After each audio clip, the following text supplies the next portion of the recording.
Start చేసేటప్పుడు high మోటివేషన్తో ఉంటాం. చాలా పెద్ద పని, చాలా పెద్ద డ్రీమ్, చాలా పెద్ద గోల్ అచీవ్ చేయాలి. మనకు అన్ని తెలుసు ఇంత వర్క్ ఉందని చెప్పి వెళ్తాం, స్టార్ట్ చేస్తున్నాం. మోటివేషన్ ఫుల్ మోటివేటెడ్ స్టార్ట్ చేస్తాం. ఇప్పుడు మోటివేషన్ కి బై డిఫాల్ట్ ఒక థ్రెట్ ఉంది అనమాట, ఒక క్యారెక్టరిస్టిక్ ఉంది. It's temper.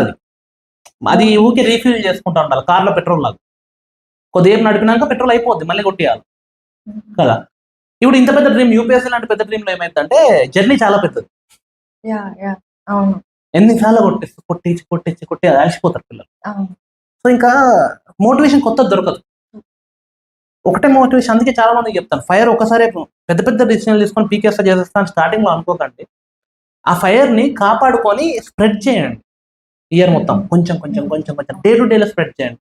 ఇవాళ డేలో స్ప్రెడ్ చేస్తే ఇవాళ ఫైర్ రేపటికి అంటుకుంటుంది పనిలో పెడితే. మనం ఏంటంటే మోటివేషన్ ఐఏఎస్ అయితే లాస్ట్ గోల్ మీద మోటివేషన్ పెట్టుకొని పోతుంటాం, వర్క్ మీద పెట్టాలి డే టు డేలో. సో వీళ్ళకి లాస్ట్ గోల్ మీద పెట్టేస్తారు, డే టు డే వర్క్ చేస్తేనే కదా లాస్ట్ రీచ్ అవుతాం. మోటివేషన్ అక్కడెక్కడో ఉంటుంది, పని ఇక్కడ ఉంటుంది.